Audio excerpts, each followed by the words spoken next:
Alrighty, ladies and gentlemen, welcome in to another Luke Boyd show. I am your host, Luke Boyd. Welcome in every single one of you guys coming in from wherever you may be watching this live multicast stream from, whether it be Twitch, whether it be Kick, whether it be YouTube, Rumble, X. Welcome in and really appreciate every single one of you guys for tuning in. Um, you guys are amazing and awesome.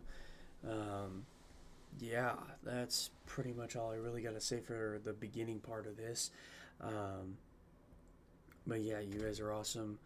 Um, there's not really much that I can really say. This is going to be potentially the last uh, show that we'll kind of have here before the Thanksgiving break. It all really depends on what some of the weather is looking like for uh, some of the things that I'll be kind of traveling over to and whatnot. So we might have a show on Monday. We'll see. I'm still not 100% sure. We're just kind of looking in on some of the details. Um, and I'll kind of get into some of the, or I'll be kind of looking into some of the details over the weekend and stuff like that in terms of doing some research and whatnot. Which, speaking of research, I'm going to also try to see if I can get some of the audio downloaded to other um, places that you guys are listening to podcasts and stuff like that. That way it's not just Spotify. Because right now, all of the episodes of this show have been uploaded audio version to Spotify. So if you guys listen to podcasts and stuff like that, um, head on over to Spotify. You can listen to the entire show and all the shows that have been uploaded so far in terms of the audio version over there on Spotify. So um, just kind of getting a plug in there for that. Um, I do apologize. My wrist is kind of not feeling great today. Probably because I was doing a lot of drilling with a bunch of screws in a big C channel. So bear with me today. My wrist might not be doing too hot, but we'll see. It should be a good show for you guys today, though. We got a little bit of a breakdown from Thursday's games. There weren't a ton of games to really kind of cover, though. Um, we'll get into why I was kind of completely wrong with my prediction from yesterday, and Houston Texans defense kind of proving me wrong big time as to why I kind of really need to take a big second look as to why the Texans kind of need to be recognized a little bit more. Just was kind of hedging my bets in terms of how good the Bills had been playing up to this point. I was not expecting them to kind of crap the bed yesterday, so before we get in kind of more of those details and stuff like that, we'll kind of break that down here in a little bit. But yeah, and then also some NBA games from last night, and then getting into some NBA Cup games later today, which, by the way, should be able to watch some of them today. So I hope you guys can watch some of that as well, because I think some of it is going to be on Prime Video. So should be able to watch some of that. Um,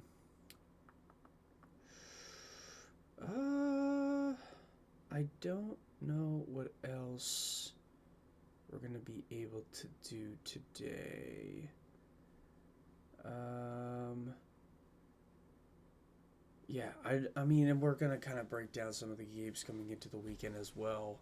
Um, Obviously, from the NFL, we got the rest of Week 12 to go over, because I think I went through about half of um, the stuff yesterday. We'll also, maybe I should, I don't know, do I save the preview of the Panthers and the Niners till Monday?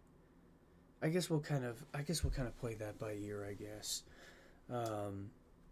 Because I was seeing something that we might not be able to. I might still be in the studio on Monday. We'll see. Um, hmm. I guess we'll kind of play that by ear. Maybe I'll just do it just in case we don't get the show on Monday, I guess. So, without any further ado, Once again, really appreciate every single one of you guys. If you like the content that I've been bringing you guys so far, what's the crop platform? Okay.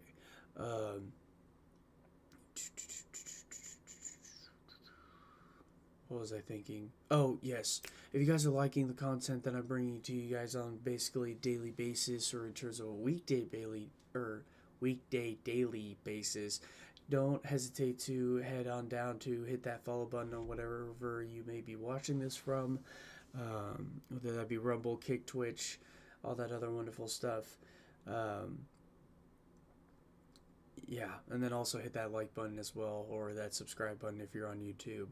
Um, yeah, without further ado, we're going to start off, if you guys don't mind, with a prayer real quick, and then we'll just kind of get into, I guess, a jump start, if you will, to the rest of what we're going to be discussing today, shall we? In the name of the Father, and the Son, and the Holy Spirit. Amen. Lord God, I'd like to thank you for Friday. I'd like to thank you for each and every single person that is taking a watch of this show right now, and I'd like to ask that you continue to bless and guide each and every single one of them as they go throughout today and throughout the weekend, and bless and guide them through their travels as they go and travel to see family for the upcoming holiday and Thanksgiving. And I know it's not this weekend, but it's going to be upcoming next week, so bless and guide every single one of them traveling throughout the weekend and throughout next week and whatnot, and making sure that they get over to their destination safely. And please continue to bless and guide their thoughts and interactions throughout each and every single day. And as we pray, Our Father who art in heaven, hallowed be thy name. Thy kingdom come, thy will be done, on earth as it is in heaven. Give us this day our daily bread, and forgive us our trespasses, as we forgive those who trespass against us. And lead us not into temptation, but deliver us from evil. Amen. In the name of the Father, and the Son, and the Holy Spirit. Amen. Alrighty. Let's get into it. So, last night, we're going to start by discussing some of the NFL stuff today. And actually, while we're discussing the NFL, we're going to get into this guy was kind of hitting the nail on the head there in terms of not being able to score 35 on that defense. We'll kind of get into some details here because the Bills were not really cooking at all yesterday. And what would you know, I did not think that Davis Mills was going to be playing better than Josh Allen. Because even though Davis Mills only threw for 153 yards, he still ended up throwing for 2 touchdowns.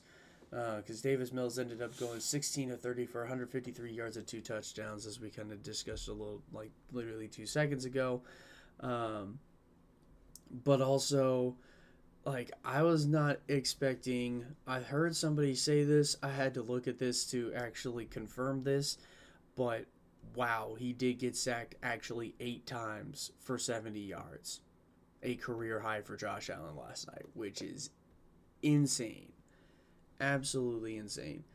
Does not make up for, it really doesn't make up for the 250 yards that he ended up throwing for, as of being 24-34 in terms of completion to attempts ratio, in terms of how many times he threw the ball. But yikes, it's just, I don't even know what to say at this point. You know what I'm saying, ladies and gentlemen? It's just, it's hard to really say, like, why did he play so bad? Was the offensive line just that bad, or was the defensive line for the Texans just that good? Like, what are we doing here? You know what I mean? Like, it's I just don't even know what to really say at this point. He also threw for 2 picks, which doesn't really help.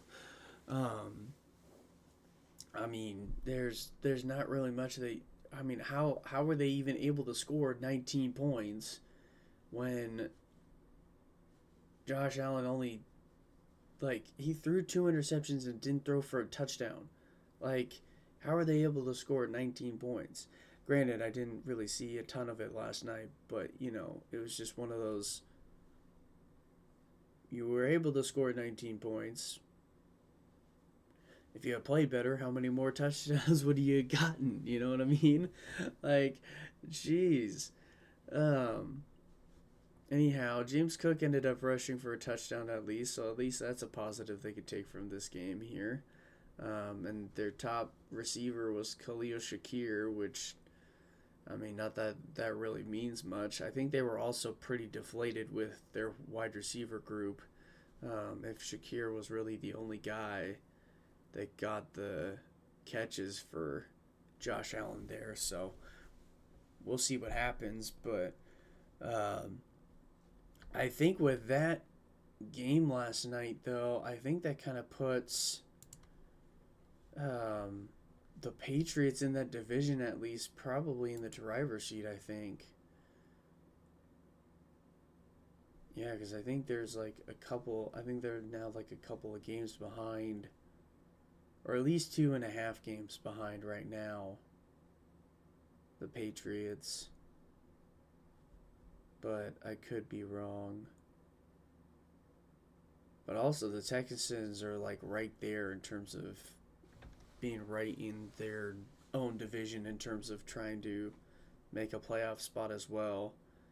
Um, Going to be really tough for any other team in the AFC North to really punch a ticket into the playoffs at this point, I think.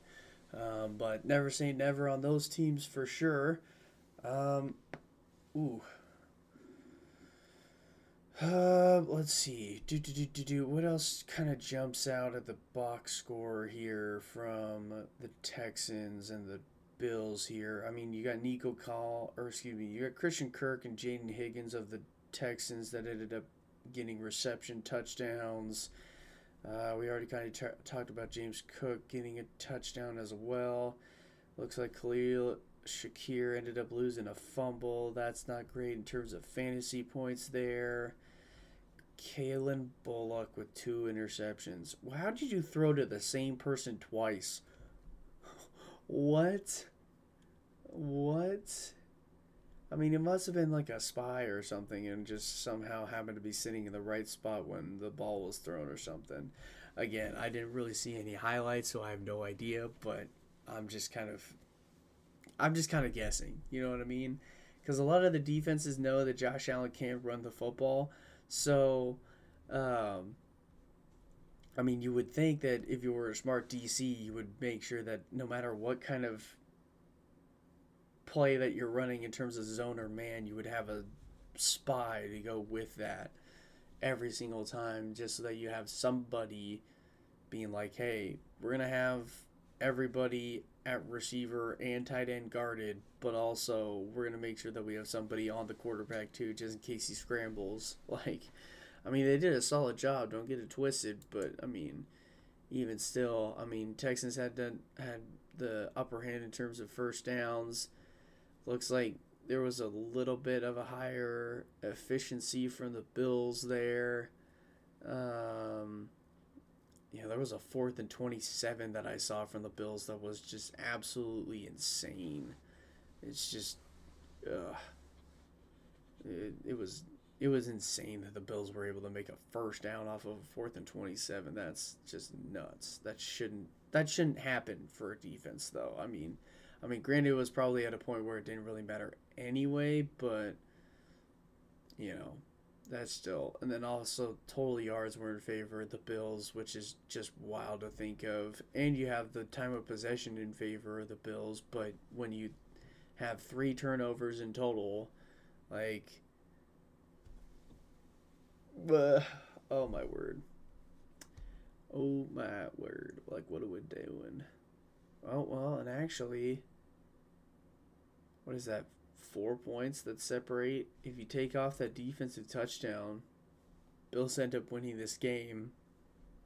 But Josh Allen didn't play very well last night, which was also kind of one of the reasons why I was kind of thinking that this weekend, I think, is going to be more of a referendum, not on this game in particular, um, but in terms of, I think it's going to be a lot more. A lot of people are going to be looking at this Chiefs Colts game coming into the rest of the weekend because that Daniel Jones versus Patrick Mahomes matchup is probably going to be a big indicator. Um, I would probably not overreact if Patrick Mahomes ends up finding a way to win against the Colts over this weekend. That's just me. But again, regardless, I think there's going to be a lot of people that are going to overreact in terms of if the Chiefs end up winning this weekend.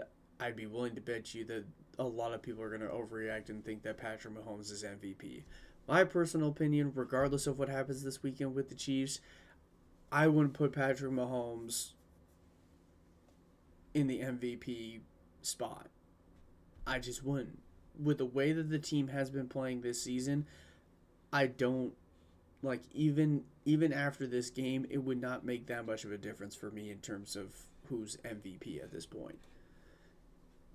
Now, granted, if Daniel Jones ends up playing by far his best, like he's been playing all season, yeah, I would definitely be putting Daniel Jones at number one because I mean they're playing a team in the Chiefs that in terms of the past few seasons to this point, they're going to be um, as far as I'm aware, um, the Chiefs are probably going to be looking to try to continue to keep racking up some wins. Now, granted, their remaining schedule is a lot easier down the stretch, in my personal opinion, than a lot of the teams. So I don't think that even them losing this game is going to be much of an L for them because the rest of the season they got teams that they could very easily beat in one score games and could potentially end up making the playoffs. We kind of saw it in a little bit of what I was kind of fiddling around with the playoff machine yesterday. Um, but anyhow, with that in mind, 23-19 was the final score in Houston. Buffalo falls to 7-4. Houston Texans move up to 6-5, and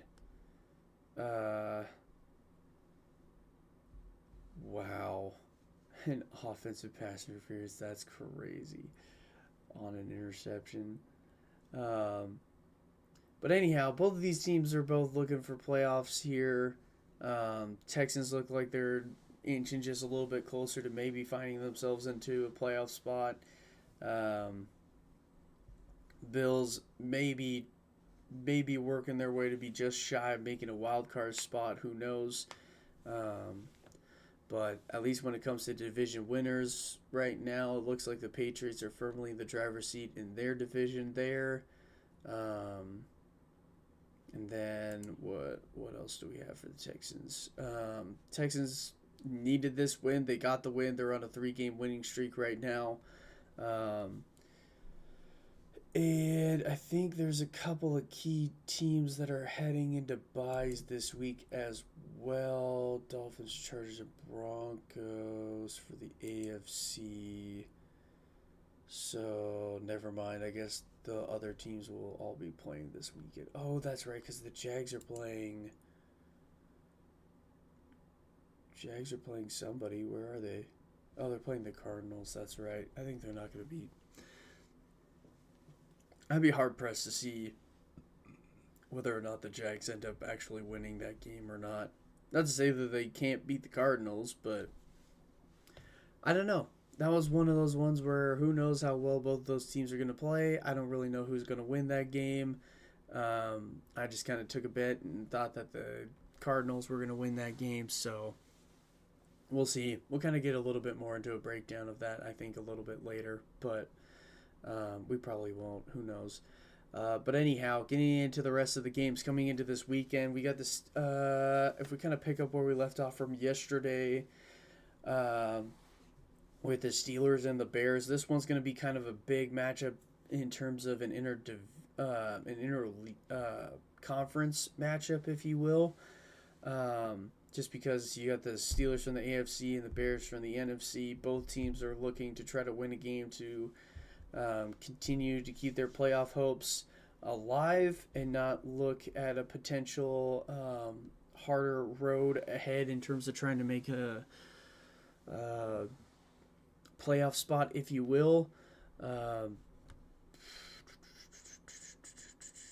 what am I trying to? What else am I trying to say here? I don't. Oh gosh, I'm losing my train of thought.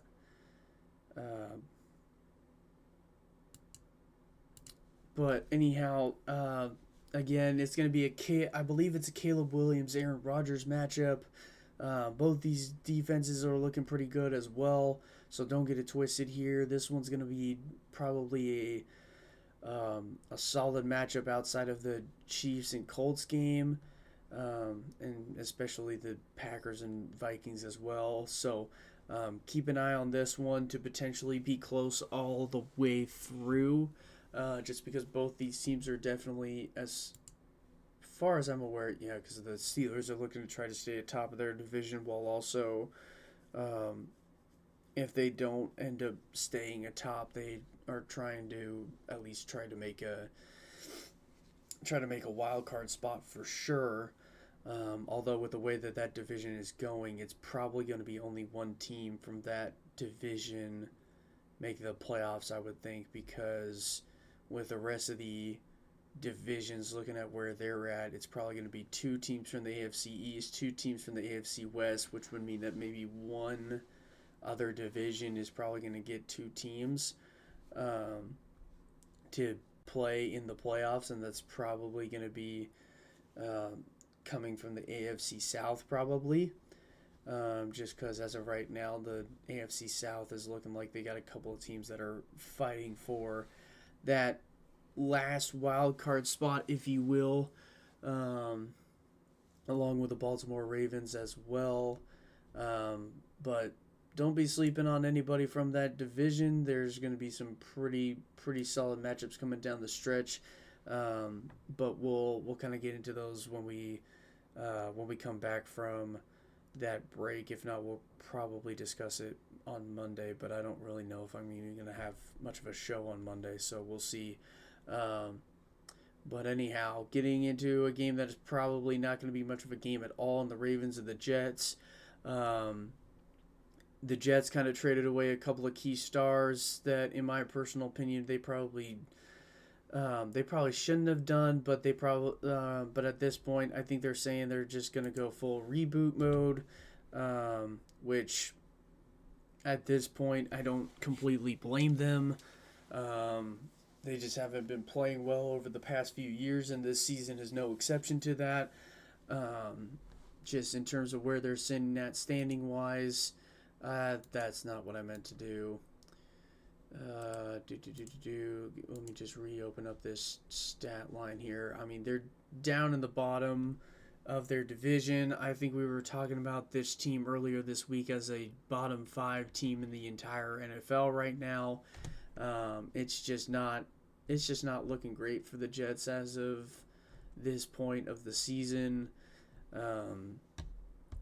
I mean, obviously, really hard to tell with the remainder of their schedule what it's going to look like here. And actually, let me just kind of take a look here, because I'm just kind of predicting. I mean, really, probably their closest matchups are probably going to be against the Dolphins and the Saints and the Jags, maybe. But other than that, I don't really see a ton of wins coming the Jets' way throughout the rest of the season, unless they were to find a miraculous win against somebody like the Patriots or the Bills, maybe, or maybe even the Falcons down the stretch. But as of right now, with who's going to be playing for the Ravens, especially since Lamar Jackson is back and healthy, I don't think they're going to be winning this weekend. It's probably just going to be one of those Lamar Jackson showdowns again, where Lamar Jackson just absolutely plays out of his behind all weekend. Potentially throwing for a ton of touchdowns while also using his legs to get those first downs. So,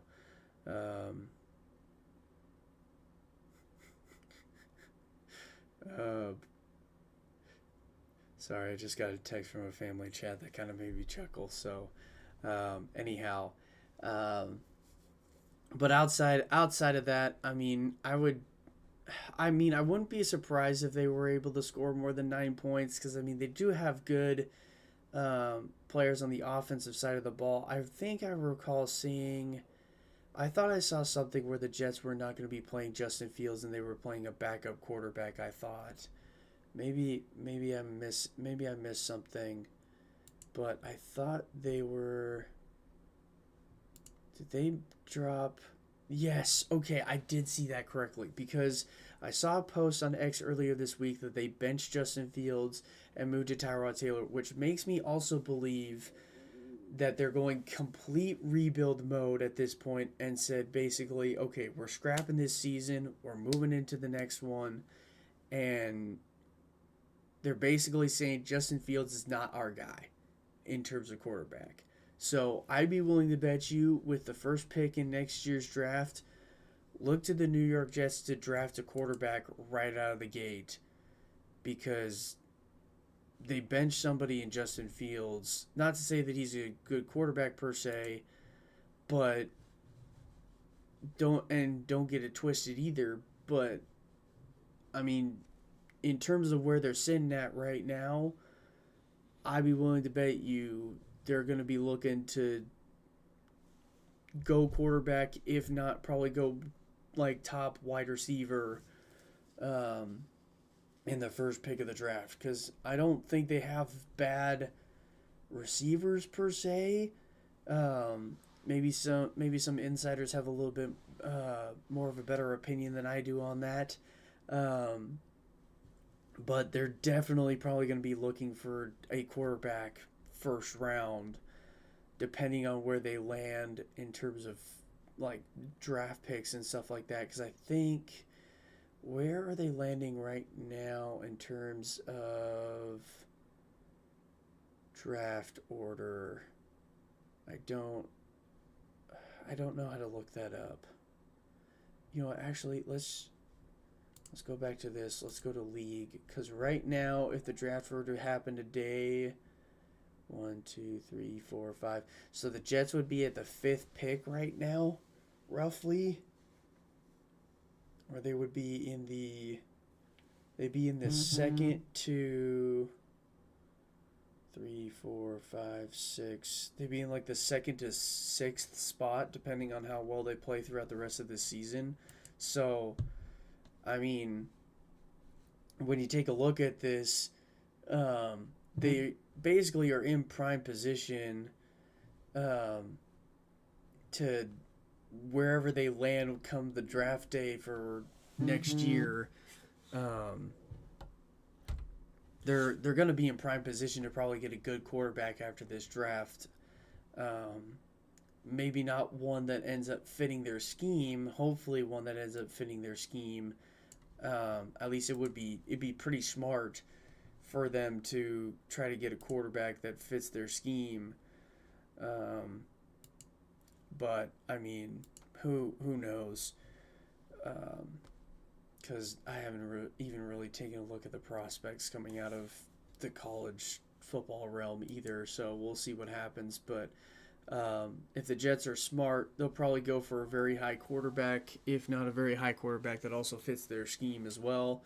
But they're also, I don't really see a ton of wins for them coming throughout the remainder of the season, and especially since they traded away a lot of their good players on defense, and Quinton Williams and Sauce Gardner.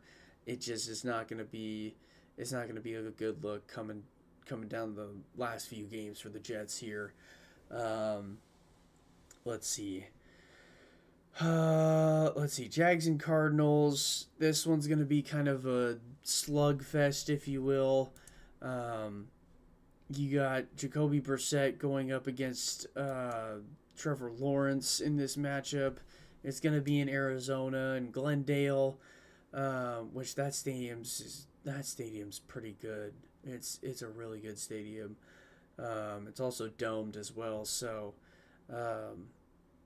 yeah, it's crazy to think about, but that Yeah, that this game, like I was kind of saying a little earlier, I don't really know exactly how it's going to play out, and I with how inconsistent that the Jags have been this season, it's just who knows how this one's going to play out. If I would predict right now, I would think the Jags would probably win this game against the Cardinals because I think this one the Jags have a little bit more at stake than the Cardinals do. Just because in the Cardinals division alone, there's three teams that are really sitting pretty in terms of um, potentially winning the division, if not making a wild card spot. So, if anything, I would think that the Jags would probably want to have a little bit more of an edge in terms of wanting to make sure that they come into this game wanting to win this game. Um, so we'll see. We'll see what happens there. Um, but yeah, look to the Jags to try to be like, hey, we're gonna try to keep our team in this playoff run here um, as we're heading down into the final stretch of the last few games of the season. I know it's only week 12 and we still have about 6 more weeks to go here. Um, but we're about to get into the final month of football as well here. And Thanksgiving weekend is just right around the corner as well. So don't get it twisted. But this one's going to be, this one's probably going to be one of those matchups to watch for, just because Jacksonville has a lot more at stake, in my opinion. Um, and then kind of moving on to the Cleveland Browns going into Las Vegas. Um, Again, I don't really know what is going to be happening here. It's just two bad teams going up against each other. Neither of these teams have a whole lot at stake coming into this game in terms of playoff hopes. Um, Obviously, if one of them ends up taking the dub, it's going to be a lot. I wouldn't say easier for them to make playoffs, but I would say whichever one of them takes. Um, I mean, I mean, you could say that the Browns have a little bit more at stake. That way, they kind of keep themselves right in the mix with the rest of the teams in their division. But I mean, outside of that, like I don't really know who has more at stake because they're both 2-8. They're both at the bottom of their divisions. Um, I mean, I would say the Browns have a little bit more at stake just because they're one game behind um, the team ahead of them. So maybe that would give them a little bit more of an edge. But I think at this point, their chances of making the playoffs at this point are kind of slim to none. I think we kind of looked at it a little bit yesterday. Um, but I think both these teams have maybe a 0.1% chance of making playoffs here. Um, but I mean, obviously, with a win this weekend, they'll have a little bit of a higher chance, maybe. But I think that really all depends on who ends up coming out with dubs out of this weekend. So it's probably going to be a little bit harder to gauge just because the Broncos and the Chargers as a whole are not going to be playing this weekend, which is two key teams out of one division alone. But um, I mean, Dolphins not as much, but I mean, you could say that the Dolphins as well because they could very well be in the hunt as well, even though they're only 4-7. So we'll see what happens there. But I mean, if anything, it could be very interesting to see if that ends up in a tie as well. I'm not gonna say it is, but I mean, it'd be very interesting to see what would happen if that ended up in a tie. I'm not gonna say that this is gonna be a low scoring affair. I just kind of predicted that as a low scoring affair just because I don't really know how well either of these teams are going to play against each other. And I'm not going to recommend watching this, but if it ends up being close, this probably might be one to watch as well. But two bad teams going up against each other, I don't really know. I think there's a lot of memes that are going to be coming out of that game for sure. Um, Let's see. And then America's Game of the Week, you got Dallas hosting the Philadelphia Eagles.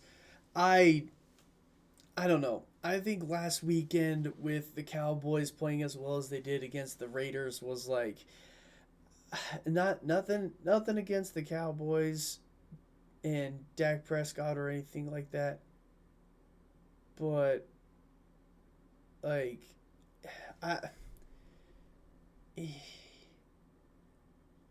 especially since it's America's game of the week, like it's really tough for me to really say. But again, with the way that Philadelphia has been playing to this point of the season, and just what is more at stake for the Eagles at this point, I mean, I'd say that the Cowboys can't win against the Eagles, but this is an interdivision matchup as well, so probably one of the reasons why this is America's game of the week on Fox. Like, I mean, both these teams have a lot at stake. I mean, the Cowboys are looking for a wild card spot as well, even though it's probably um, not going to be within their grasp at all. I think the NFC West is going to have three teams once again in the playoffs, which is going to be insane to see. Um, but yeah, this is going to be wild if that's the case. Um, but with the way that the Eagles have been playing, even though they've been inconsistent in terms of the scoring, I would say, just because Saquon Barkley hasn't been as much of a running threat that he has been in seasons past, especially last season with how many yards that he was able to run and whatnot. Just truly remarkable. And I think he was breaking records as well last season, if I remember correctly. Could be wrong, but um, yeah, I mean, I do think that 30-14 is probably going to be roughly what the scoring is going to look like. I don't think that last weekend is entirely a fluke per se. I just think that the Cowboys were able to find a way against a team that they should have beat, and they did, and they were able to beat pretty soundly. Um, I believe it was on the road in Dallas, if I remember correctly. They played them. No, that's week 10. It was in Las Vegas. That's right. That's right. But anyhow, yeah, look to the Eagles to play well. Look to the Cowboys to want to try to stay in this game as much as possible. Um, there could be a possibility that this game is a lot closer than I am originally predicting. Just because obviously an interdivision matchup, both these teams are going to want to win for bragging rights and rivalry sake. So, um, yeah, just keep an eye on that as well. Um, but yeah, I'm kind of predicting the Eagles to come out of this with a win here on the road in Dallas. So we'll see what happens. But um, Eagles should probably be winning this game pretty soundly, I think. Um, not by a landslide, I should say, but definitely definitely a touchdown is probably going to be what separates. I probably should have switched up that score a little bit. That way it's only a touchdown difference instead of how many points was that? 18? No, 16? 16 point differential, which that's definitely not what's going to happen here. that score prediction is definitely going to be wrong, I think. But anyhow, moving on into the rest of the Sunday slate here from the NFL, you got another interdivision matchup in the Saints and the Falcons. Um, I don't know, or I don't remember if this is going to be. This is not going to be for top of the division. I mean, it's still going to be probably a close matchup between both these teams. That's why I have it. Um, that's why I have it so low, and B, that's why I have it so close in terms of how many points is going to separate between the two teams. Um, Obviously, the Falcons have been playing a little bit better than the Saints at this point of the season. The Saints just have anything going for them. Not to say that they're not going to have anything going for them in this game, but both of these teams are going to be wanting to try to find a way to win so that they can keep themselves, um, I guess, atop of the ship, if you will. Or if the Saints end up winning this game, they're going to try to pull the Falcons down with them in terms of not making playoffs. Um, Do I think the Falcons can win this game? I think they can. Do I think that they're going to be able to make playoffs? That's going to be a tough sell at this point. Just because they're on the bottom half of their division. They're about 3 games behind the team ahead of them, and especially if you got about 3 teams making it out of the NFC West, that means there's probably maybe one other team outside of the NFC West is going to be making a playoff berth outside of um, outside of the division leaders. So um, again, going to be kind of a tough sell, but I think we're probably going to be seeing a ton of teams out of this weekend see that eliminated symbol right next to them because I think we've already I think we're already seeing that with the um, I think we were already seeing that with the playoff article though, weren't we? Because at least in the NFC alone, oh, we got one team that's eliminated, and that's the Giants. And then the AFC's got at least 2 or 3, I thought. Where is it?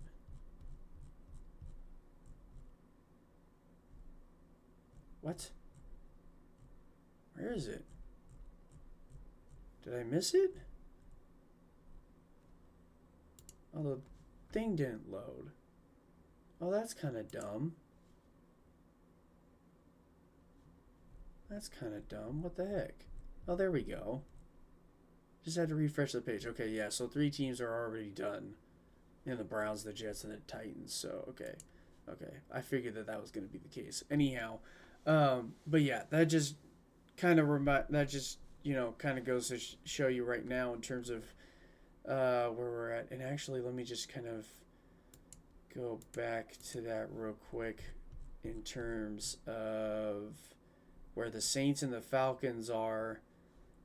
Both of them are kind of little to no chance of making playoffs at this point. So, not to say that this isn't going to make much of a difference, or that it can't make much of a difference, but both of these teams are going to be obviously looking to get the dub, to try to get, bragging rights, obviously, because it's an interdivision matchup, inter-rivalry matchup, if you will. So, we'll see what happens here. But let me just kind of see if anybody's going to take any.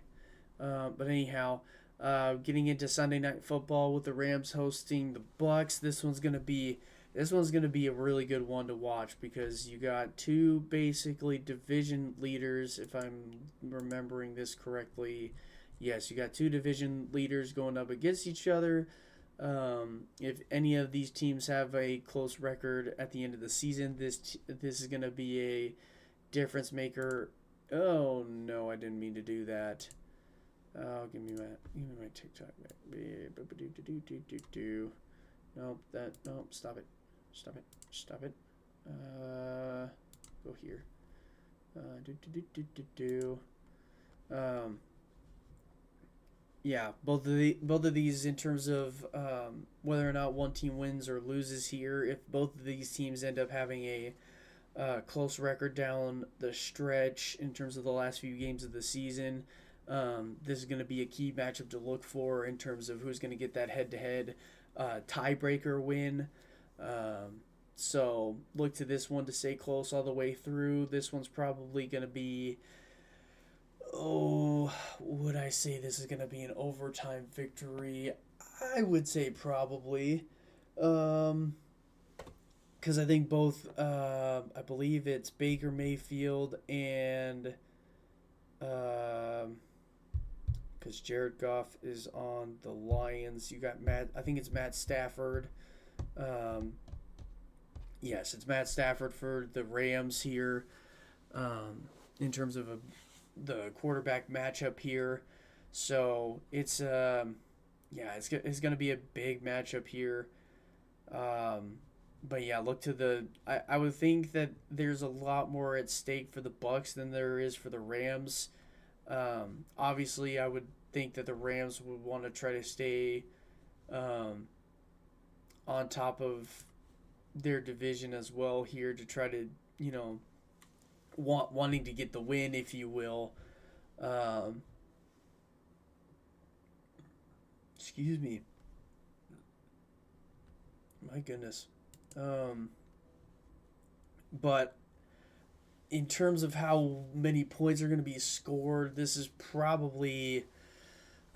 might be a little bit too high, I think, because I think both the defenses for both these teams have been playing very well throughout this season. Um, and also the offenses as well. So this is kind of one of those that might just be continuing to go back and forth in terms of the defenses showing out a little bit more than the offenses, um, just absolutely scoring points across the board. So we'll see what happens there, but um, it's really tough to say right now. But yeah, I would say this one's gonna be close all the way through, and then because I don't know if we're gonna have a Monday show or not, I'm just gonna kind of get into Monday Night Football as well, with the 49ers hosting the Carolina Panthers. Obviously, the Panthers are wanting to come into this game to try to get a win against the Niners to try to stay um, in the wild card hunt, if you will. Um, Obviously, I think the 49ers are wanting to, you know, be in that case as well in terms of wanting to. Yeah, so this might be more points that end up getting scored because I don't really know how both these teams have, or both of these defenses have been playing to this point. I would think that the 49ers have been playing a little bit better than the Panthers, and I think that record kind of shows it. Yeah, but I mean, there's just I think in terms of record there's a little bit of a slight edge towards the 49ers, but I mean um, depending on injuries across the board in terms of stars from both of these teams, who knows what's going to happen here, but um, I'm kind of giving a slight edge to the 49ers here just because I think there's a little bit more at stake for the 49ers than the Panthers. I could be wrong. But if we just kind of look at the Panthers' remaining schedule here and the 49ers just to see who's got a little bit more at stake. Because the Panthers had the 49ers, then the Rams, then the Saints and Bucks twice, and the Seahawks. So I would probably say, because the 49ers have the Panthers this week, then the Browns, Titans, Colts, Bears, and Seahawks. So I would say there's a little bit more at stake for the Panthers here. Um, just because I think the 49ers have a little bit more of an easier schedule heading down the stretch um, than the Panthers do, especially since the 49ers do have a bye coming up in the next couple of weeks, it looks like. Um, so, which, oh, that's a little bit rough that they have a bye that late in the season. Um, but yeah, just kind of taking a look. I think the Panthers have just a little bit more at stake coming into this game. Um, just because of what their remaining schedule kind of looks like. I think their remaining schedule looks a little bit tougher than the 49ers do. Just because after the Panthers, they face the Browns and the Titans, two kind of like a 2 week. Well, I would say a 3 week span because they have a bye week in between the Browns and the Titans. Excuse me, but um, anyhow, um, yeah, just I mean, look to both of these teams to kind of make this close on Monday Night Football. I'm not gonna say it's gonna be pretty, but I'm also not gonna say it's gonna, you know, it's gonna not be a good game to watch either. Just because both of these teams do have a lot at stake coming into this game. Um, I don't know too much about their offenses other than that Bryce Young is still quarterback for the Panthers, I believe. Um, and I believe that the 49ers have had a ton of, yeah, Bryce Young, and they also have the speedy Xavier Legette, um, which I think he was it him or was it somebody else that was on the Chiefs at one point. I don't know. I think that might be wrong. But anyhow, the 49ers have also had Mac Jones and Brock Purdy who have just been, they've had a lot more Mac Jones than Brock Purdy this season, I think, and they've had a lot of injuries just across the board. And for them to be at like 7-4 to this point, yeah, 7-4 to this point is kind of insane, especially with all the injuries that they've been having across the board. Like for them to be 7-4, that's just I I don't even know what to say at this point. That's that's kind of insane. Um, but anyhow, with that in mind, I think that's going to kind of do it for the NFL side of it coming into today and this weekend. Um, and we're going to kind of move on to some of last night's games from the NBA here. And who could have thought but me in terms of predicting all the games perfect last night? Starting off with the Orlando Magic hosting the LA Clippers, who don't get it twisted. Um, but the Clippers, even though they've been playing solid for the past few games, just have not been finding ways to win. At least for last night, it kind of comes kudos of the stars that they have on the Magic in terms of Jalen Suggs and Desmond Bain and Franz Wagner, obviously. But as we kind of break down some of the key scores from the Clippers last night, you got James Harden, the usual suspect, after 31 minutes of play, had 31 points, 5 boards, 8 assists, 2 steals, 8 of 16 from the field, 5 of 11 from behind the arc, 10 of 12 from the charity stripe. So big night from James Harden. Vince Zubac ended up with a double-double last night, 14 points, 19 boards, 1 turnover, but that's probably not much of a turnover at that. And 7 of 16 from the field, so big night from Zubac as he knotted up that double-double. And didn't really contribute much anywhere else, but didn't really need to because he ended up obviously notching up the double-double. Well, actually, I take that back. He probably could have contributed in other ways as well, but just wasn't able to get that, as the Clippers ended up falling way short of what they wanted to accomplish last night.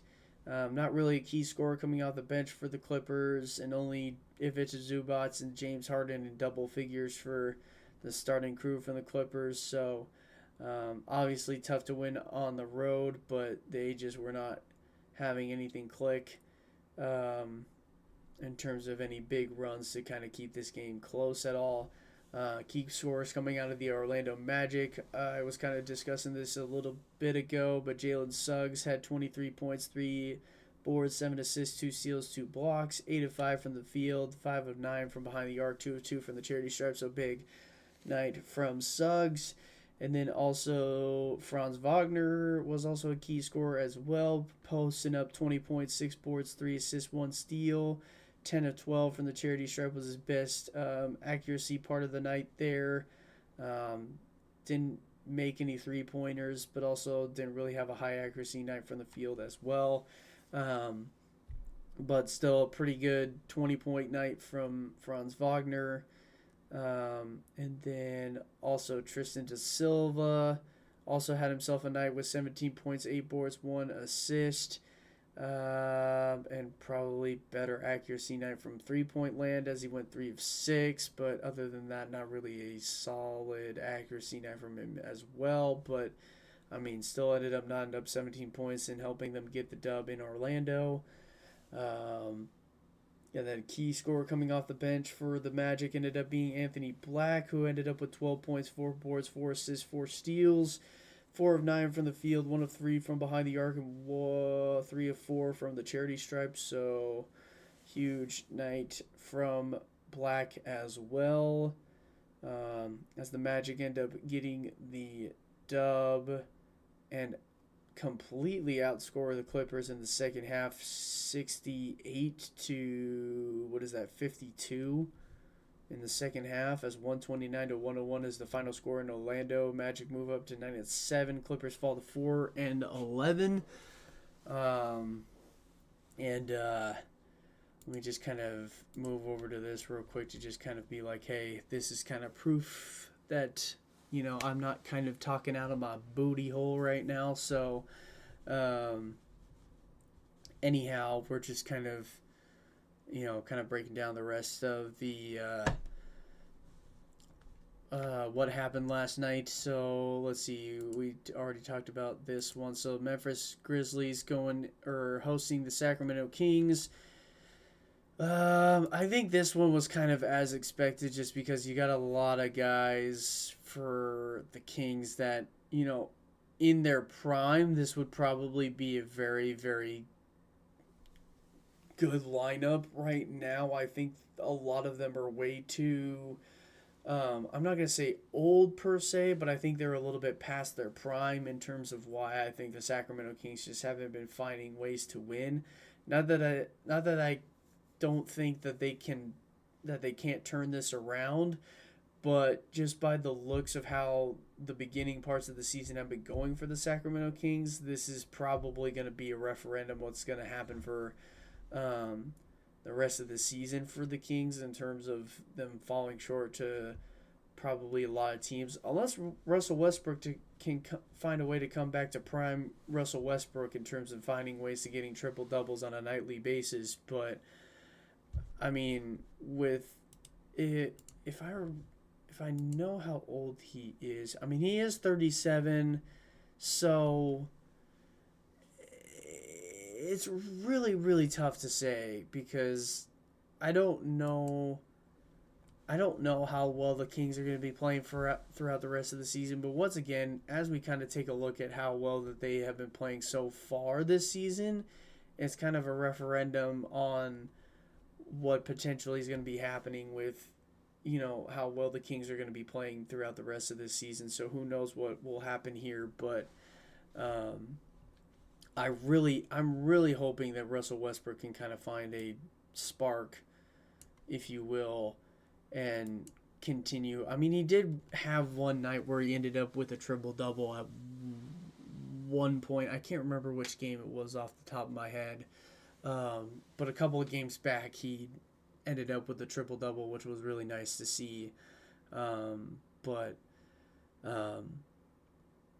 yeah, kind of as we get through, I know I'm kind of rambling a little bit, but as we kind of look into who ended up being the top scorers from the Kings last night, you end up looking at Zach LaVine, who ended up with 26 points, 2 boards, 2 assists, 1 steal, 10 of 17 from the field, 4 of 8 from behind the arc, and 2 from the charity stripes. So really, really big night from Zach LaVine. I mean, also Russell Westbrook had himself a night as well with 11.7 boards, 4 assists.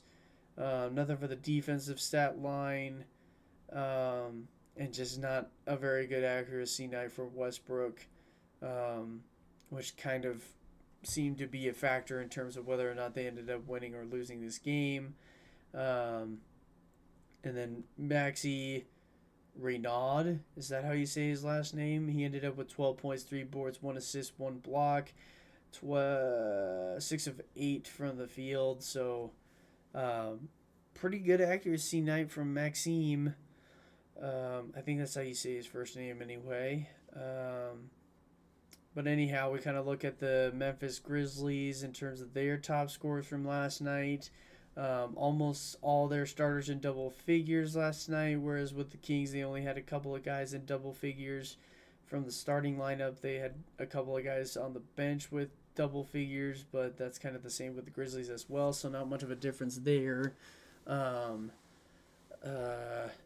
Let's see. I want to say it's Santi Aldama ended up being the top scorer for the Grizzlies with 29 points, 5 boards, 3 assists, 2 blocks, 11 of 18 for the field, 5 of 11 from behind the arc, and 2 of 3 from the charity stripe. So big night from Aldama. You also got top rebound getter, or excuse me, top assist getter, excuse me, was Vince Williams Jr. with 15 assists there. Top rebound getter for the Grizzlies ended up coming from the bench with Gigi Jackson at 9 rebounds there. But let's kind of get into because Zach Edey hasn't been playing a ton this entire season, and he's been because I think he was nursing an injury to start the season, if I recall correctly.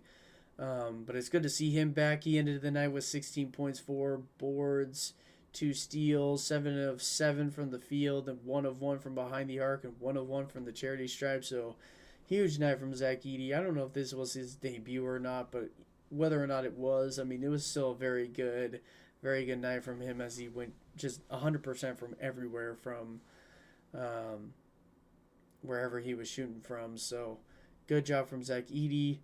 Um, and then Cedric Coward also was one of the top scorers as well as he ended the night with 19 points, 4 boards, 4 assists. Nothing from the defensive stat line, but was 7 of 13 from the field and 4 of 9 from behind the arc and 1 of 1 from the charity stripe. So good night from Cedric Coward as well. And then top scorer coming off the bench, I believe this is pronounced Jacques Landel, um, who had 21 points, 6 boards, nothing for the rest of the stat line, but was 8 of 9 from the field and 4 of 4 from the charity stripe, 1 of 2 from behind the arc. So still a solid night from Landell as well. KCP didn't really contribute that much, and then I don't really know how to say that entire name, but I think it's Prosper. Had himself a night as well. As the Grizzlies end up taking the win and just completely dominated the Kings in this one, 137-96, the final score in Memphis. Memphis Grizzlies move up to 5-11. Sacramento falls to 3-13. So not really much to speak of there. Big matchup that I really wanted to cover a little bit more today, because wow, there's a lot of headlines coming out of this one. Not only because it was close and went into overtime, but because you got Tyrese Maxey, who ended up with a 50-point game. Like, my goodness. I mean, I knew that Maxey and Edgecombe were going to be key contributors coming out of this game, but man, I was not expecting Maxey to just go off on the Bucks last night. My goodness. I mean, obviously, having it go into overtime kind of helps a little bit, but um, it's just a nuts breakdown, if you ask me. Because let's see, let's just kind of get into the top scorers. Top scorers Sixers. Obviously, we're going to be talking about Tyrese Maxey. After 47 minutes of play, had 54 points, 5 boards, 9 assists, 3 steals, 3 blocks. 18 of 30 from the field, 6 of 15 from behind the arc, and 12 of 14 from the charity stripe. So, 12 of his 54 points just came from the free throw line alone, which is huge, but just 54 points alone is basically unheard of in these games at this point. But yeah, I think Tyrese Maxey is definitely trying to make a case for himself to try to move up that MVP leaderboard, even though it's early. Um, yeah, he might not drop another 50-point bomb game for another couple of games, but who knows? I could be wrong. This could be this was huge though. Also, we're gonna be talking or also key contributors last night. You got Paul George, who ended the night went in the night with 21 points, 5 boards, 3 assists, 2 steals, 7 of 12 from the field, 4 of 7 from behind the arc, and 3 of 4 from the charity stripe. So a big night from Paul George. I don't even know why they called him Playoff P. Maybe it was Prime Playoff P. That's why they were calling him that. Anyways, and then the rookie ended up with a double-double as VJ Edgecombe ended up with 12 points, 10 boards, 3 assists, nothing for the defensive stat line, but was 2 of 4 from behind the arc and 5 of 14 for the field. So solid night from VJ Edgecombe. Is that Cleveland? Is that me, or does that just look ugly?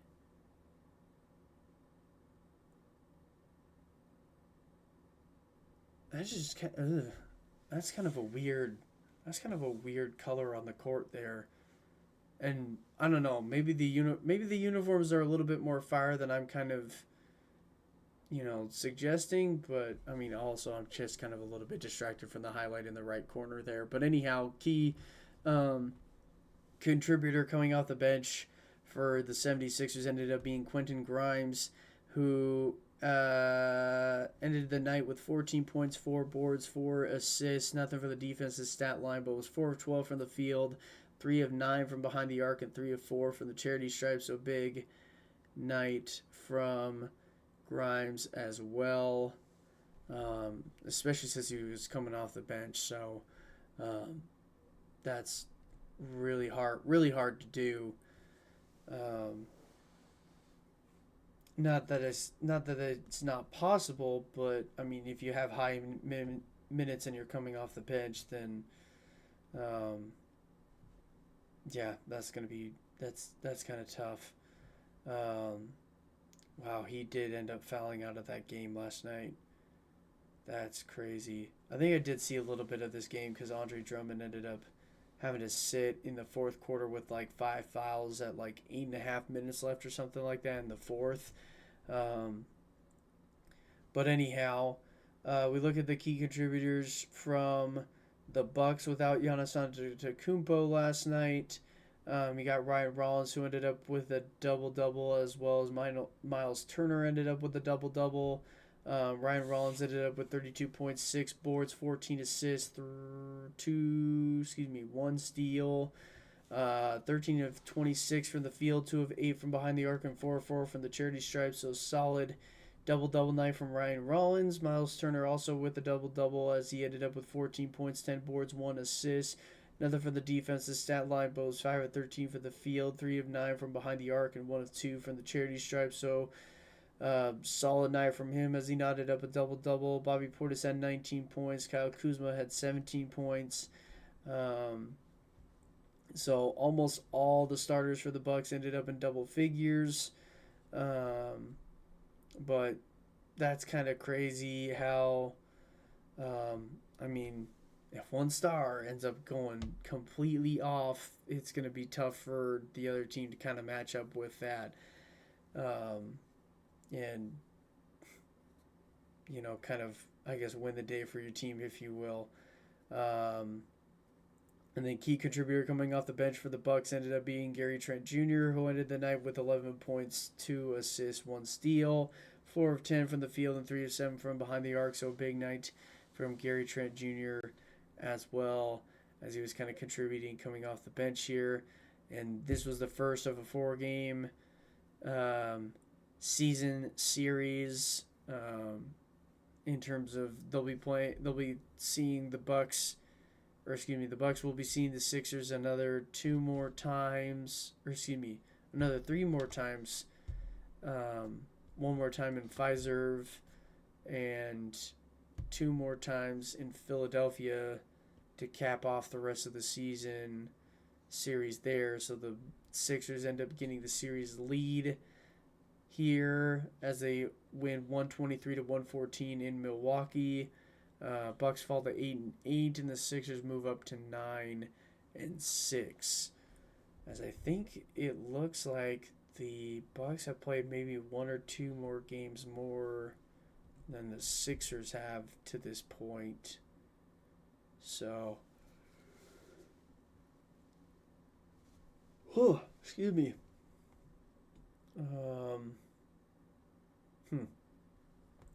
Interesting. But anyhow, also another. And then the final game that ended up happening last night was the Spurs and the Atlanta Hawks. I think the Hawks still were without Trae Young. Spurs are going to be without Victor Wembanyama for a while. But no Wembanyama, no problem for the Spurs as they end up knotting another win without Wemby. I think this is 2 straight without Wemby. Yeah, this is 2 straight games, 2 straight dubs without Wemby. Not to say that the Hawks couldn't have done this on the road. I was just going to say it's a little bit tougher to do it on the road. Um, Key contributors for the Hawks. Top scorer ended up being Nikhil Alexander Walker. I think that's how you say his first name. I could be completely wrong, but he ended the night with 38 points, 4 boards, 5 assists, 3 blocks, 13 of 17 from the field, 8 of 10 from behind the arc, and 4 of 4 from the charity stripe. So big night from Alexander Walker. You got Jalen Johnson, who ended up with a double-double with 26 points, 12 boards, 7 assists, 1 steal, 10 of 15 from the field, 2 of 3 from behind the arc, and 4 of 6 from the charity stripe. So big night from Jalen Johnson. Kristaps Porzingis ended the night with 16 points, 5 boards, 1 assist, 2 blocks, 7 to 10 from the field, and 2 of 3 from behind the arc. So big night from Porzingis as well. Big score coming off the bench from the Hawks was Okongwu. I don't really know how to say his first name. I do apologize, but he ended up with 15.7 boards, 5 assists. Nothing for the defense's stat line, but was 6 of 11 from the field and 3 of 5 from behind the arc. So a solid accuracy night from Okongwu as well. Even though they ended up falling just a little bit short, I believe 9 points separated between the teams, if my math is correct. They will be seeing the Spurs one more time this season just because it's not an inner division, but it's cross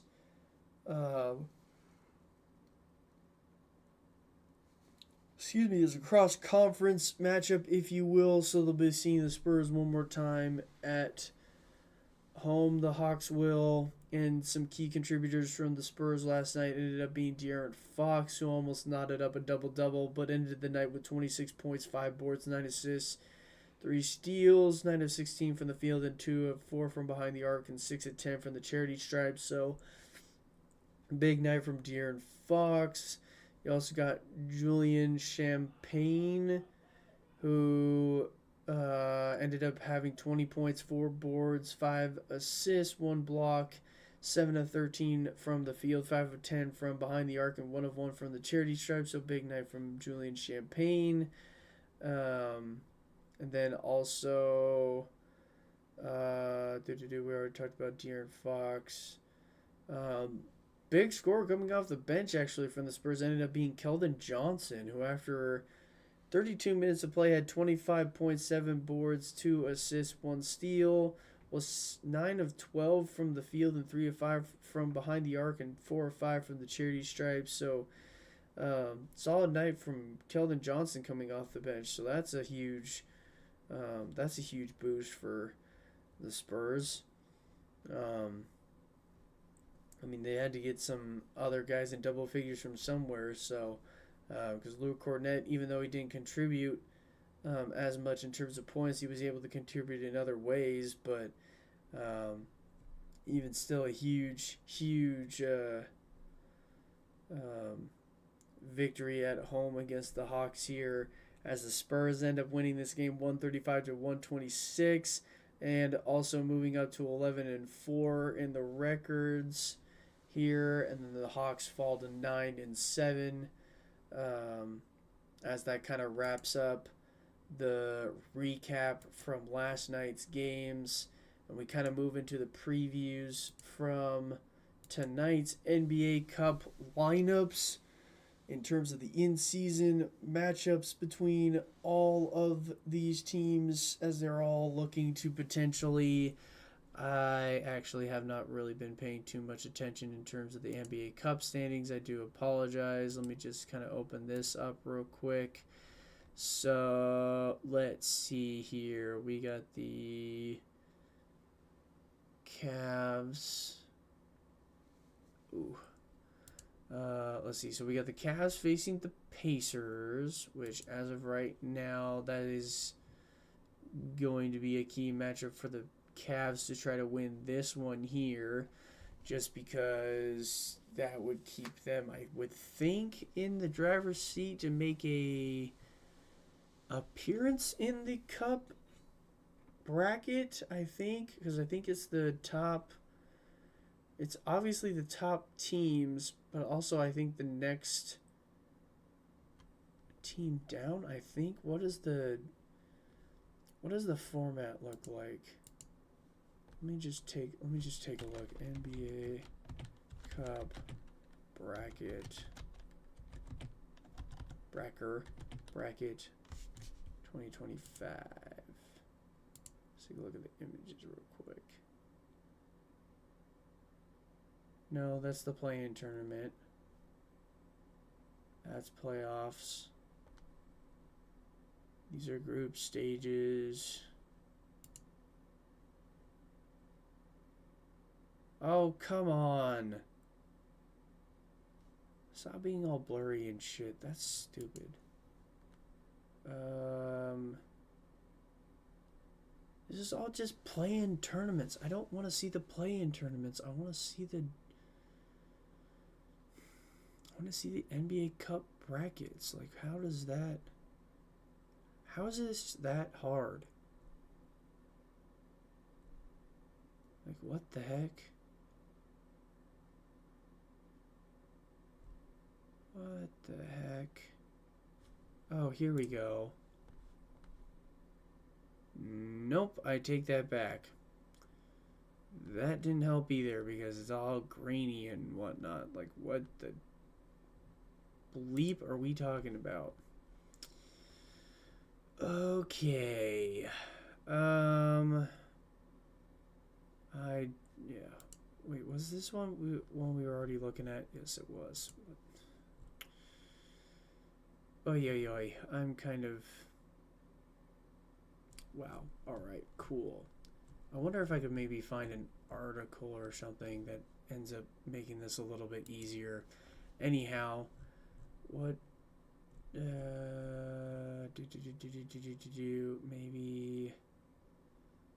Maybe here I could find something? No.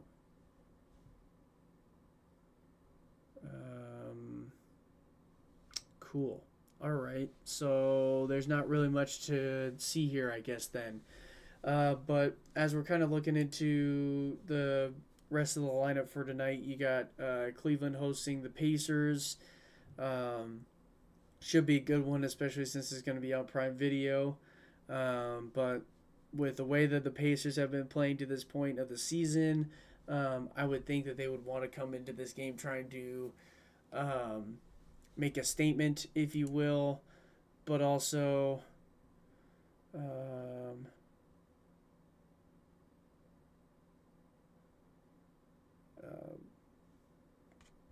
that's cool.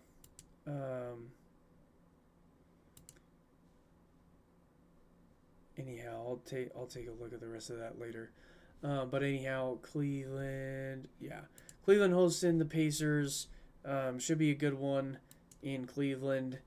But I mean, kind of looking at how the Pacers have been playing to this point. Kind of a tongue twister there, but I think Cleveland's going to find a way to win. I don't really know what the injury status is, but I don't think that really is going to matter here. I could be completely wrong. The Pacers could find a way to spoil any of Cleveland's hopes of trying to make that in-season tournament come. I believe it's mid-December, I think, is when they end up starting to play those games. It's either mid-December or it's late December, one of the two. Anyhow, but you also got the Celtics hosting the Brooklyn Nets. This one, I think, in my personal opinion, was kind of a no-brainer in who I think is going to win this one. Obviously, the Boston Celtics have been playing a lot better to this point of the season, even with the injuries that they've been having across the board. Just the Brooklyn Nets, they have stars on their team, don't get me wrong, but just the way that they have been finishing out games and stuff like that. The Boston Celtics have been finding ways to win a lot more games than the Nets have been to this point. So give me the Boston Celtics to win this one. You also got the Toronto Raptors hosting the Washington Wizards. Also, this one to me was kind of a no-brainer as well. The Raptors have been playing a little bit better than the Wizards to this point. It's It's going to be a really interesting matchup for sure, but I think with the way that RJ Barrett and the rest of the crew for the Raptors have been playing to this point, don't sleep on the Wizards, but I think that the matchup is going to be a little bit more in favor of the Raptors coming out of this game. You also got later tonight, you got the Bulls hosting the Miami Heat. This one was a little bit of a tougher decision, in my opinion, just because I know that both teams have very solid rosters coming into this.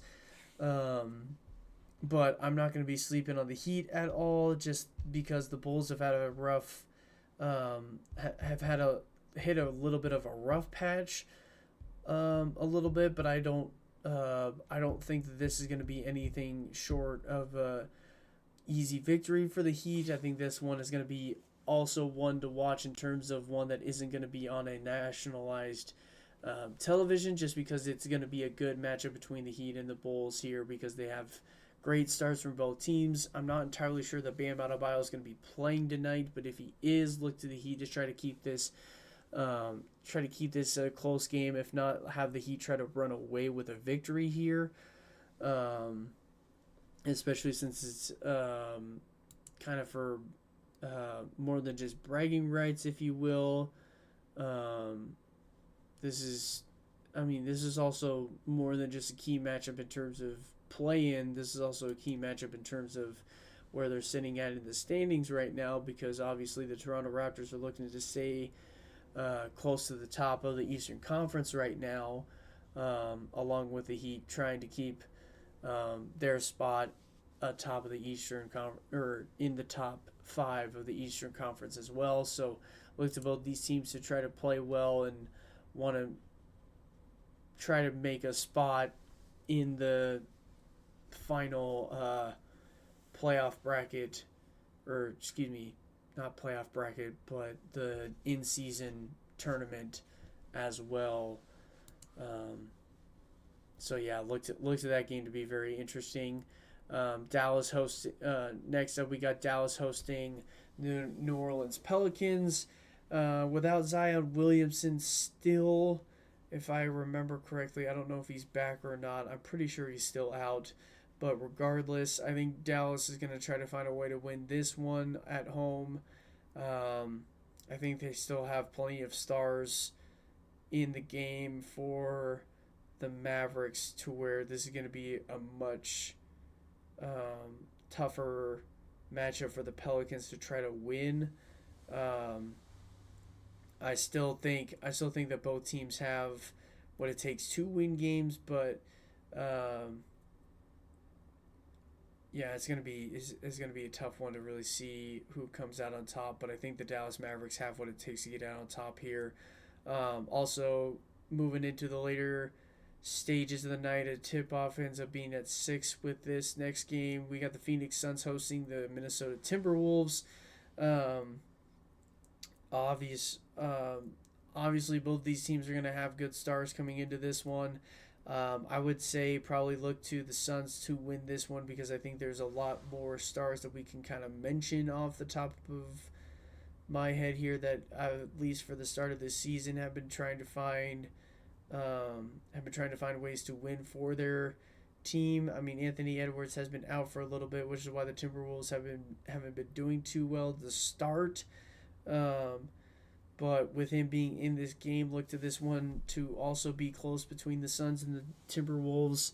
I would think that.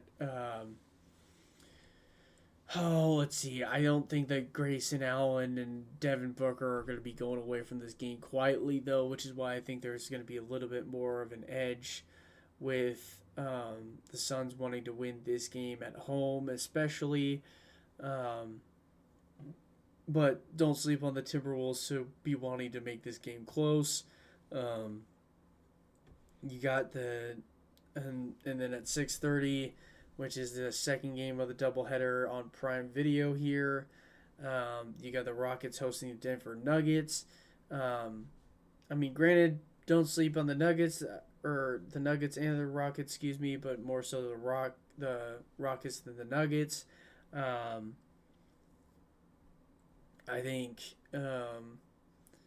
I think it's going to be a little bit tougher for the Rockets to win this one, even though they do. I mean, even though they're at home, it's going to be really, tough, in my opinion, to really say whether or not I think the Rockets are going to win this one or not. I think they do have a little bit of advantage of being at home, but I think because of how many key contributors and key stars there are for the Denver Nuggets, including Aaron Gordon, Nikola Jokic, Jamal Murray, and Christian Braun, it's going to be really tough for KD and the Rockets to um, take a win. That's kind of where I'm sitting at right now in terms of who I think is going to win this game. Um, and then also in like the very last set of window tip offs here for the NBA Cup games here, we got the Warriors hosting the Portland Trailblazers and the Jazz hosting the Thunder. Um, I think with the way that the Thunder have been playing to this point of the season, the Thunder is going to be a team to be one to be reckoned with throughout the course of the rest of the season here. So I would not think that this game is going to be any short of a victory for them in terms of, I think the Thunder are just going to continue to keep dominating like they've been throughout the entire portion of this beginning part of the season here. It's going to be really tough to see who's really going to beat them come playoff time. But I think they're giving the 2015-2016 Warriors a run for their money in terms of what their final record is going to be come the end of the season here. So look to the Thunder to continue to keep going on their hot streak in terms of winning games. And I don't think it's going to be anything short. And I don't think this game tonight is going to be anything short of amazing for the Thunder coming into tonight. So, yeah, that matchup might not even be a close matchup, even though the Utah Jazz have a lot more key stars that could potentially make this game a little bit closer than a lot of people might realize. But yeah, the Thunder are just, as of right now, I think they have way too many good players in their prime right now that I think the Thunder are going to be kind of like a Warriors dynasty, if you will, in terms of potential. We're going to see probably the Thunder in the NBA Finals for like the next couple of years, I would think, because I think it's going to be really tough for any of these teams, especially with the Warriors as well, and Denver Nuggets as well, as they're having a lot of guys starting to get. I mean, I'm not saying out of their prime, if you will, but it's going to be tough to really say who's going to, end up coming out on top if it isn't going to be the Thunder, because this early in the season, it's really tough to tell. But anyhow, getting into the Warriors hosting the Portland Trailblazers here, I'm kind of hedging my bets that it's going to be the Warriors just because it looks like Steph. I was kind of looking at this a little bit earlier, not when I was making the picks, but it looks like the Warriors have Steph Curry back, so this is going to be a key night for Steph Curry to try to kind of lead his team to another victory. And I was kind of looking at the injuries. I think it was Jimmy Butler and Draymond Green who are game time decisions. I think if it wasn't Jimmy Butler, I think it was Jonathan Kuminga. I think that were game time decisions. Oh no, Jonathan Kuminga is out, but Draymond Green and Jimmy Butler are both game time decisions. Same with Buddy Hield. But even still, it's still a key matchup, especially since it's going to be, an NBA Cup game. They're going to be looking to whoever wins this game in terms of not only whoever wins this game, but how many points you win by in terms of the differential, in terms of who is ended up getting that next spot in the NBA Cup bracket here. Excuse me. Is it only 4 teams from each conference that end up making that bracket? How many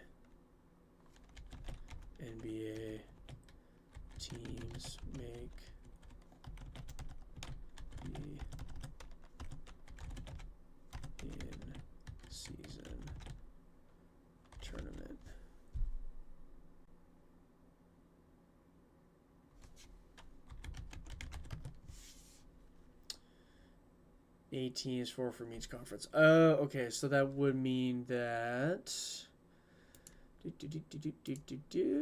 So then that would mean that as of right now, with I think the 4th team in each conference being based off of spread over several days.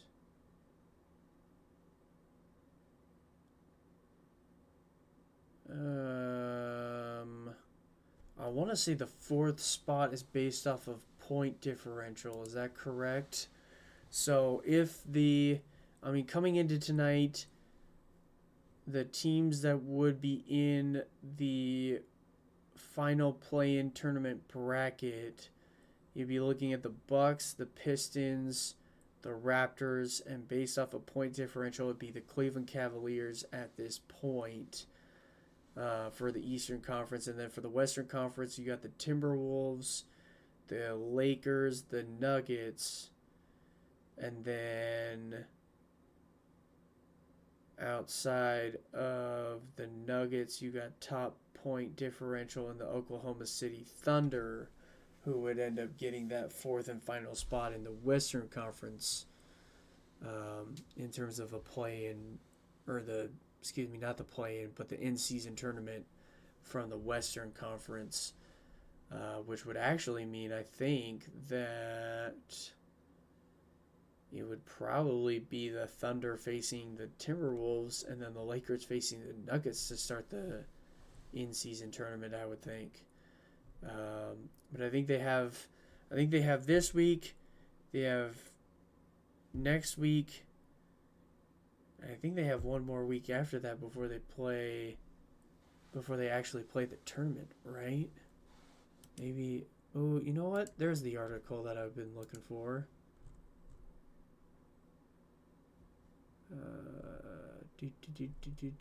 What is the format? How is the impact schedule? Regular season games.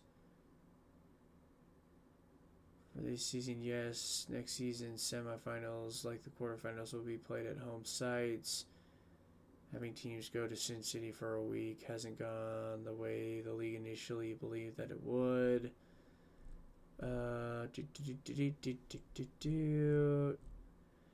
It'd be really nice if... Okay, so they have this week, the 25th. Oh, wow. So that's Monday? No, that's Tuesday. It's Tuesday of next week. Monday, Tuesday, Wednesday. No, excuse me. So they have today, and then they have Tuesday, Wednesday. Not Thursday, but Friday. And then they got the quarterfinals, semifinals, and then championship. Okay. Which all that is on Prime, which is crazy. Anyhow, man, if only they could just show like a visual like bracket, that'd be nice. And have it all nice and HD and whatnot. But anyhow, still solid matchups coming across the board, and these next couple of weeks are gonna have a little bit more games to show for the NBA Cup here. And yeah, I think that's going to kind of do it for the breakdown of tonight's games anyway. As we kind of get into the rest of the weekend here, where are...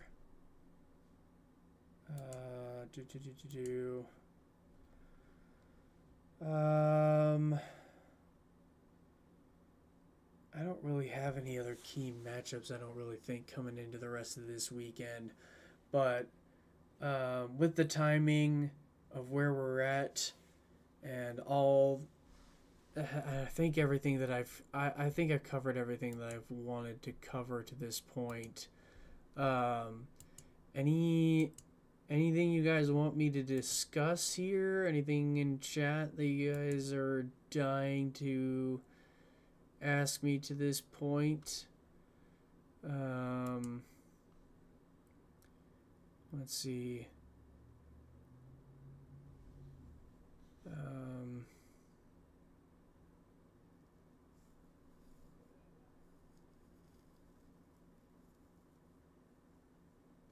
and achieve the verification of partnership within a month. I can help you get to.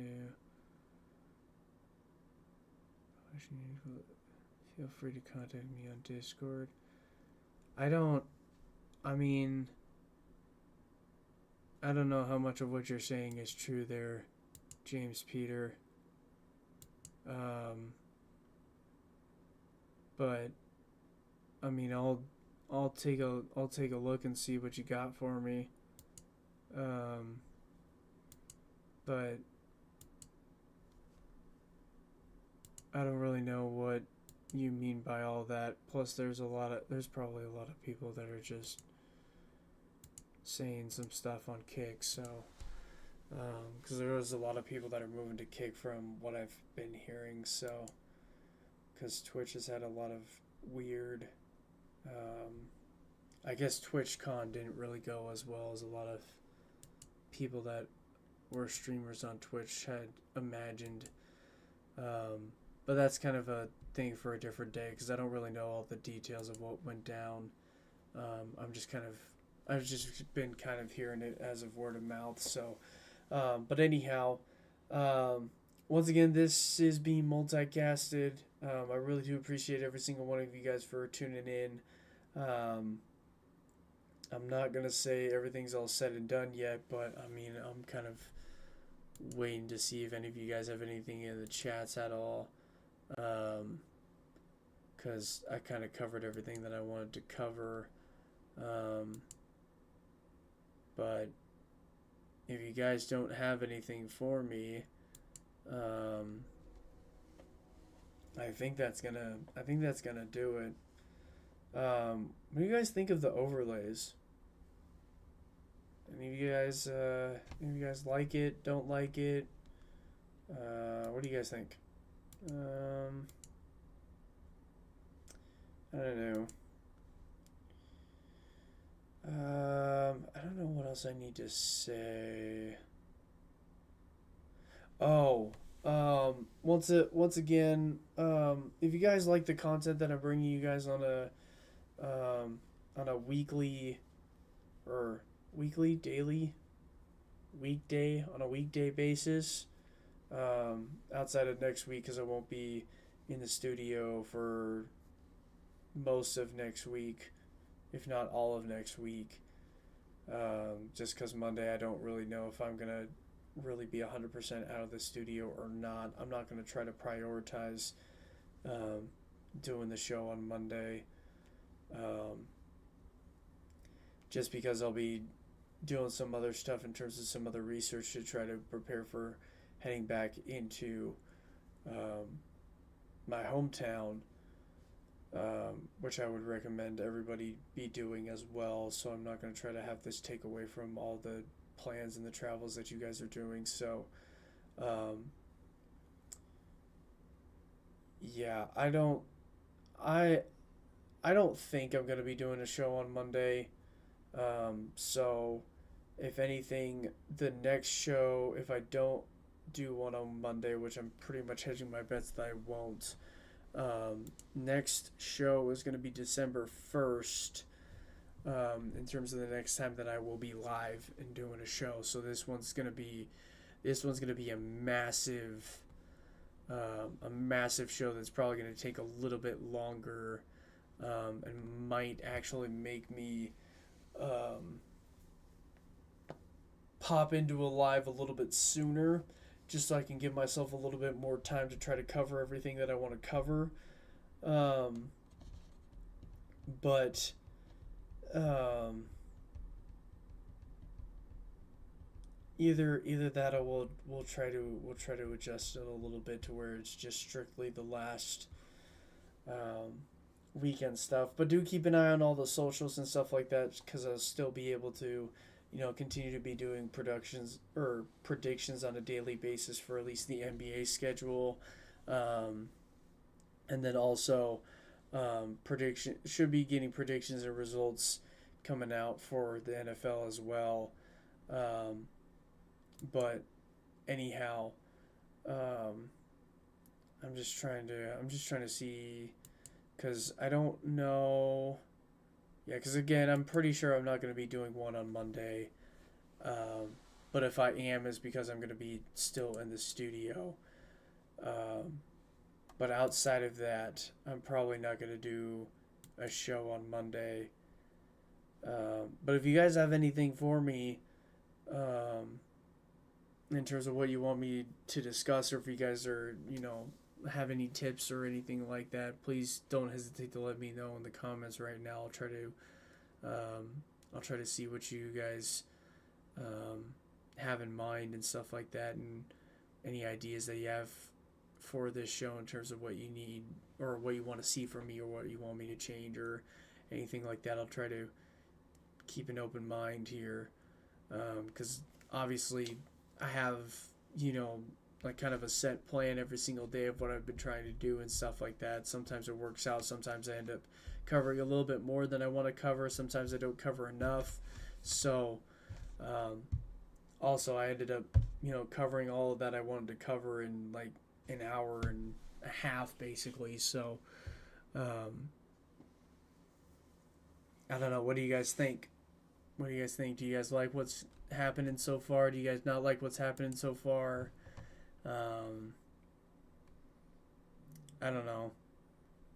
I'm just trying to I'm just trying to buy some time a little bit before I call this a little earlier than I want to.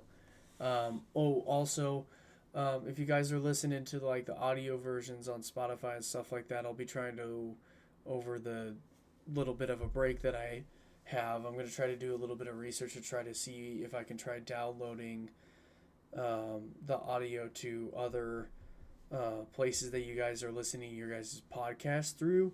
That way, um, that way I can also say that this is also being recorded and downloaded to all of your favorite places that you are listening that you can listen to podcasts to as well. Um, so, um, any help in terms of figuring out where all that is going to be coming from and whatnot would be much appreciated, and how to um, get all that done. Which actually I could probably do that right now and see. Download audio to all podcasts.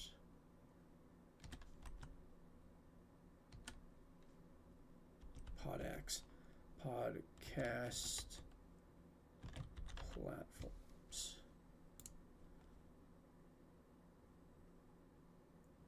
Ooh. Podbeam. Starting a podcast with Podbeam. Okay, that's not entirely what I was looking for. No podcast experience needed. Okay, but how do I download it to something that isn't just okay, because there's iHeartRadio, Google Podcast.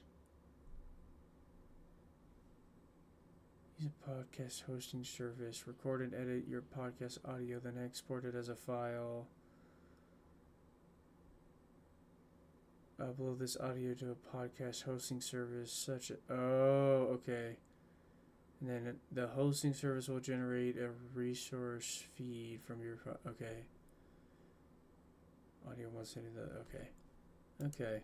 So it's not that tough. I just need to try to figure out where I'll be doing it from or who I'll be sending it to, because all your favorite podcasts should be the main theme that I'll be talking about when I get back in December. So we'll see we'll see what happens here. I think we'll keep the holiday theme overlays till January rolls around, and then once January rolls around, we'll probably hit up a different overlay. We'll probably switch it up to the other animated uh, overlay that I have in terms of a setup. So, um, but if you guys don't really have anything for me, I think that is gonna do it for this. Really appreciate every single one of you guys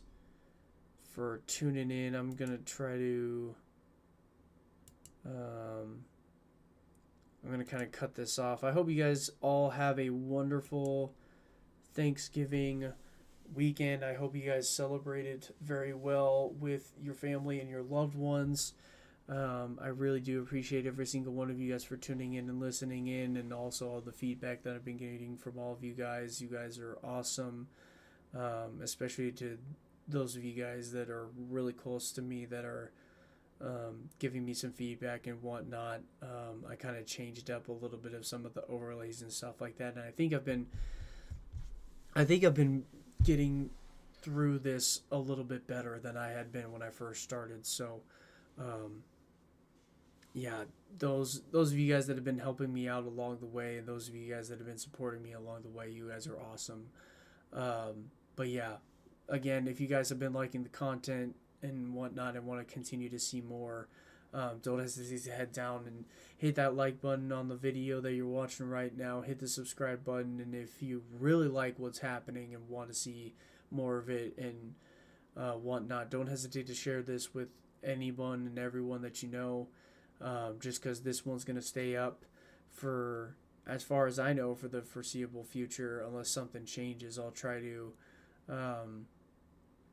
keep you guys posted, but at least for next week, it won't be up, obviously. But in terms of the schedule for most of next month and getting into next year, it should be one that's going to stay live and continue to stay live. So, especially with the change of my schedule and stuff like that, it should be live for the foreseeable future as well. So,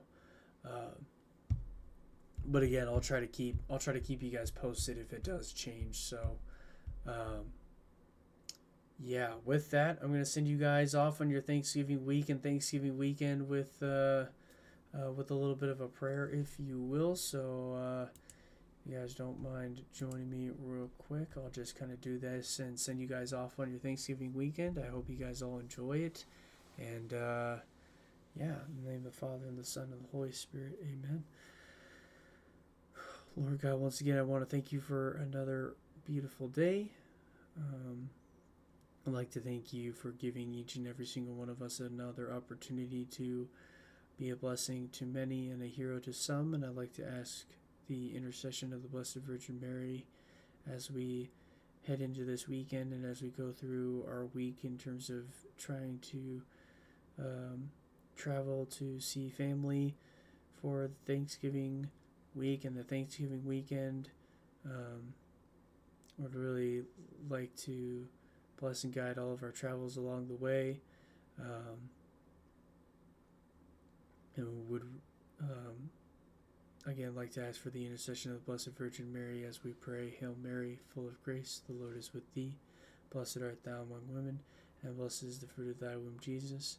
Holy Mary, Mother of God, pray for us sinners, now and at the hour of our death. Amen. In the name of the Father, the Son, and the Holy Spirit. Amen. Thank you so much for tuning in. You guys are all awesome, but that is going to have to do it for now, and I will see you guys at the latest December 1st. I might be on Monday, but I'm not going to be making any promises, so really appreciate every single one of you guys for tuning in. That's going to do it for today. I will see you guys. If not this coming Monday, it's going to be December 1st for the first show of December. So that's going to do it. Really appreciate every single one of you guys. I got to take off. Have a great rest of your guys' day and a great rest of your weekend, and have a happy Thanksgiving. We'll see you guys soon.